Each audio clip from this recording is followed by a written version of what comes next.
The top stories for the hour. Ethiopia's rural land chief says Africa's future hinges on effective land management.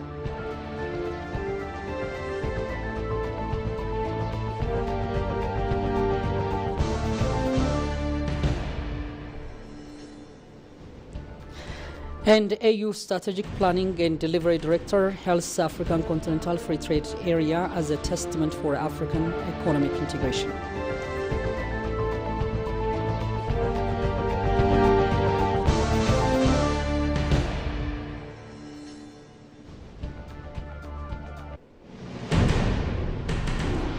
Hello and very warm welcome to ABC Worldlet. You're watching from the capital Addis Ababa with me, Biniam Getana, and the technical crew. Stick around, I'll get back right after the transition.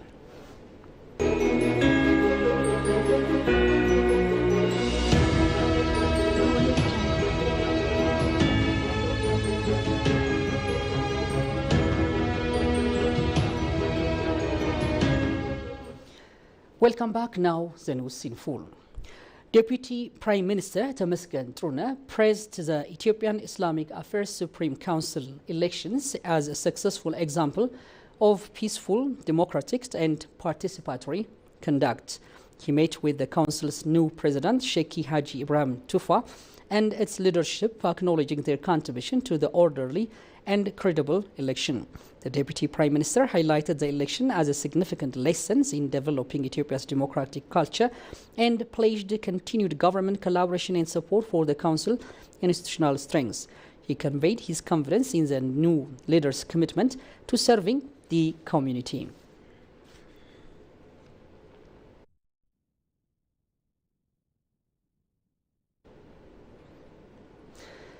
Meanwhile, the Finance Minister Ahmed Shide says that Ethiopia's new mega international airport project near Bishoftu is a milestone for the entire African continent, reflecting confidence in Africa's future growth and potential. Speaking during a panel discussion on the project, the minister described the airport as a key component of Ethiopia's broader infrastructure vision, which aims to drive economic growth and strengthen global connectivity. Ahmed underscored that the new international airport embodies confidence in Africa's future and is central to Ethiopia's longer-term strategy. Located 40 kilometers southeast of Addis Ababa, the mega facility is designed to handle up to 60 million passengers annually, easing congestions at Addis Ababa Bole International Airport while positioning Ethiopia as one of Africa's most important aviation hubs. The airport will serve as a primary hub for Ethiopian Airlines, which currently connects to more than 140 international destinations. Meanwhile, Ethiopian Airlines Group CEO Mesfin Tassof for Sports noted that Bole International Airport has already reached its design capacity of 25 million passengers annually and expected to exceed that limit soon. Mesfin said the new mega airport would meet growing demand and call for partnership with both local and international investors to support the initiative.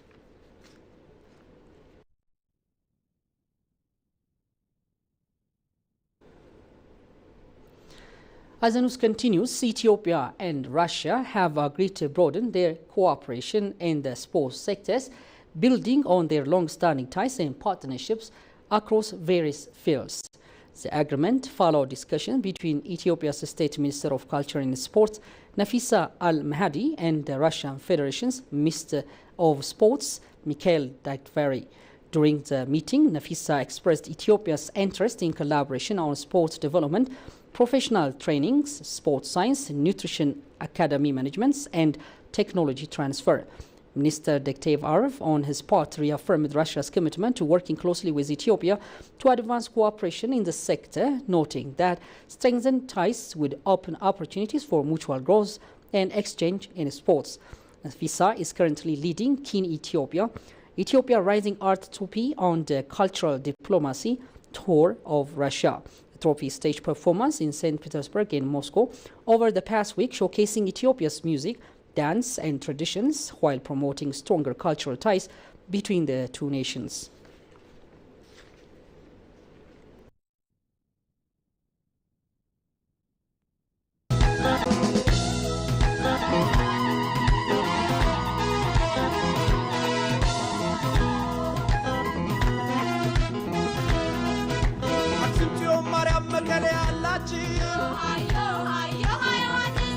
ታዲያ አሽሬ ላይ አላችሁ ዮሐንስ ልጆች ኧረ እንደምናችሁ እንኳን ለአዲስ ዓመት ሰላም ደረሳችሁ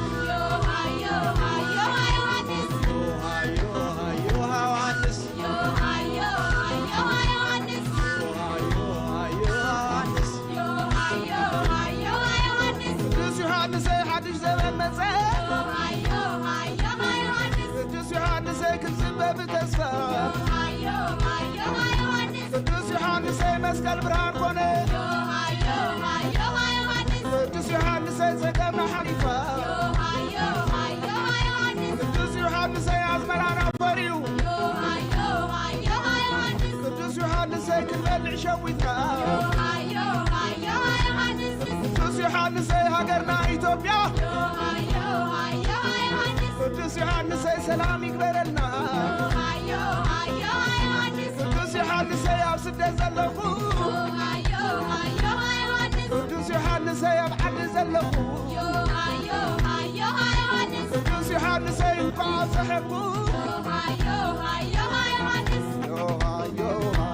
يوحنس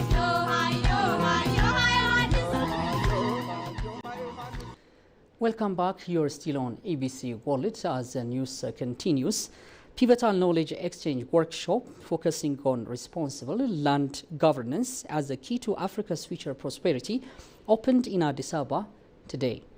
Lead Executive of Rural Land Administration and Use at the Ethiopian Federal Ministry of Agriculture, Tugustu Gebrameskel, urged delegates from across the continent to forge collaboration, innovative land management practices and ensure equitable access to land resources. During the occasion, he stated, without effective governance, the land sector risks becoming a source of conflict rather than an engine for growth and sustainability.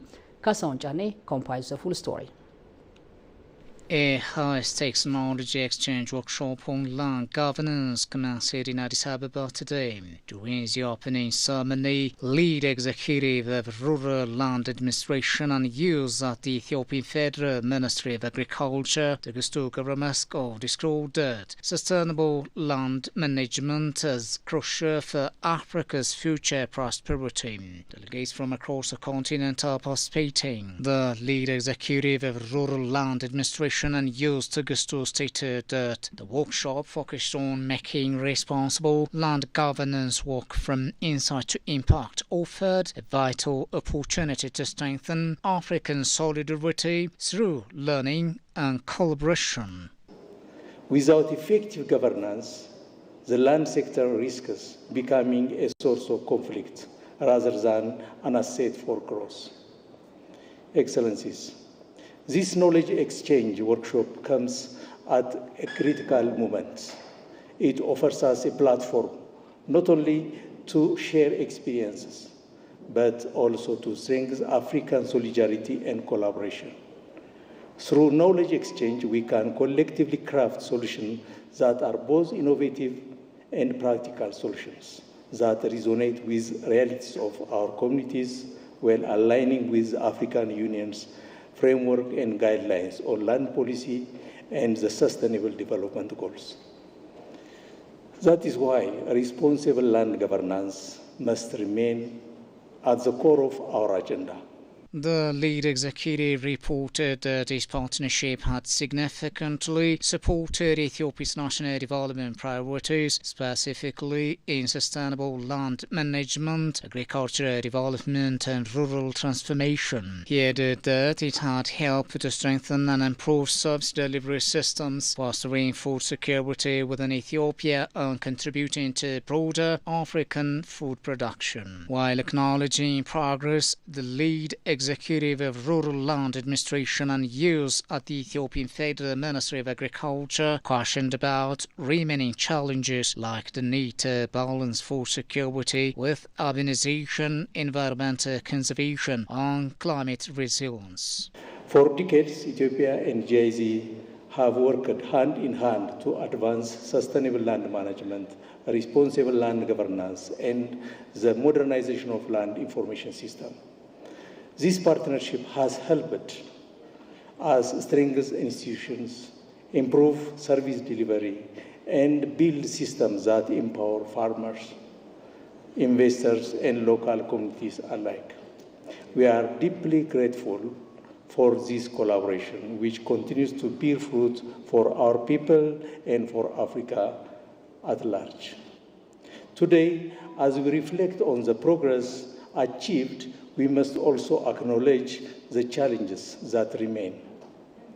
Sustainable land management is not only about preventing degradation and ensuring productivity, but also about balancing competing needs: food security, urbanization, environmental conservation, and climate resilience. He suggested that investing in innovative land information systems, transparent data management, and robust capacity building was essential. Africa's future depends on how we manage our land today.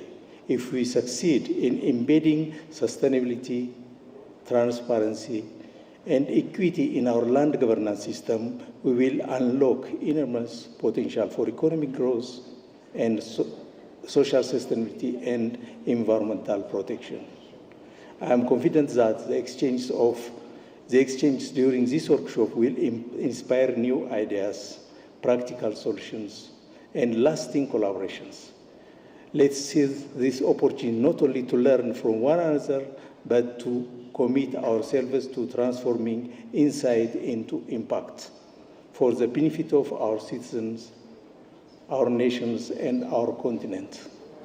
With these remarks, I once again welcome you all and officially open this workshop. I wish you fruitful discussion and successful deliberation. He then officially opened the workshop, wishing everyone a productive exchange of ideas and successful innovation.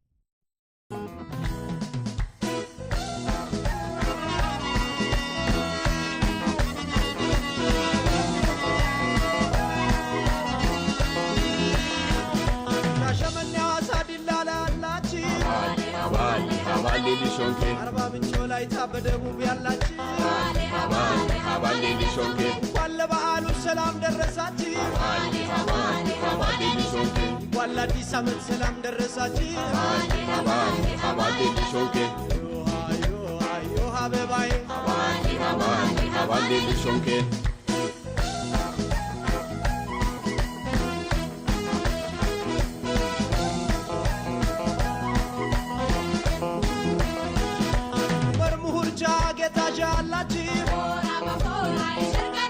ሶዶናው ለኔ ነሙር ያላችሁ እንክሮ በመስራት ያስመሰክራችሁ የጉራጌ ልጆች እንደምናችሁ ወላዲስ አመት ሰላም ደረሳችሁ ሞራ በሞራ ይሸርገነራ ሞራ በሞራ ይሸርገነራ.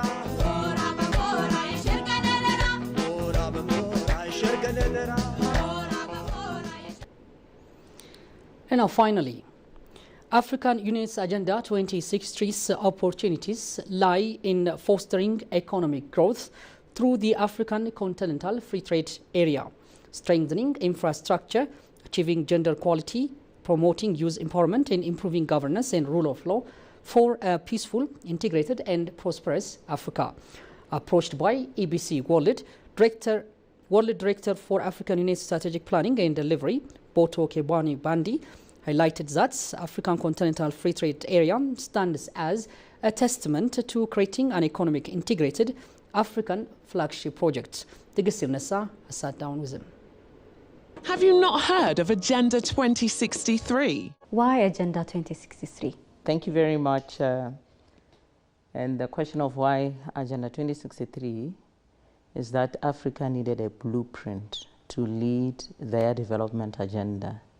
But it goes beyond development to other 7 aspirations, taking us to a prosperous Africa. The Africa we want with the vision of a prosperous, integrated and peaceful Africa, driven by its own citizens and representing a dynamic force in the global arena. We want to achieve that vision, pitching to year 100 of our existence in 2063. How will Agenda 2063 ensure stronger institution, fabrics and mechanisms for implementation, do you think? Stronger institutions are mandatory to the actualization of the agenda because it all depends on going beyond intentions to achieving what we want. And like I've said, it's outlined in the 7 aspirations. Institutions are stronger in delivering one of our aspirations in governance. And governance is everything. Our leadership strength, our checks and balances in terms of giving the Africans the rights and the motivation to put their hands in the development agenda of their continent. How can regional integrations be leveraged as a tool to achieve better governance across the continent? Allow me to say that in the second 10-year, we have 3 pathways, which is the continental, regional, and national plans. And we have learned from not so strong regional integration of the first 10 years. Remember, the first 10 years was a decade of convergence. And if we did not achieve results, it means we did not achieve the stronger convergence. So we need integration in the realities, economic, geopolitical landscape. We cannot do without being a solid one Africa, as the AFCFTA is one of those successful flagship projects that create an atmosphere for an integrated Africa, for an integrated market for our goods and services. So the agenda aspiration 2, Moonshot 2, speaks about that solid integration, and some call it the insurance of Africa. If the rest of the world is still as turbulent as it is, we need to lean on our own, on ourselves as a market. So integration is very key. It goes beyond just the rules, just the policies for us to trade, but also the infrastructure. How are we doing in making sure that we are integrating our air spaces, we are integrating our roads, we are integrating our rails? That's what we gear to do in integration. Now a recap of the top stories once again. Ethiopia's rural land chief says Africa's future hinges on effective land management.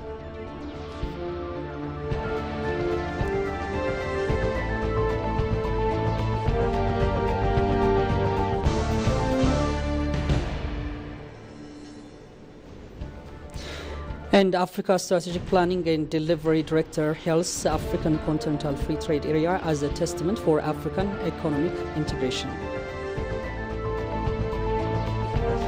You've been watching EPC World, the voice of Pan-Africanism from the capital Addis Ababa. Thank you for your company. Do stay connected with the remaining program. Goodbye.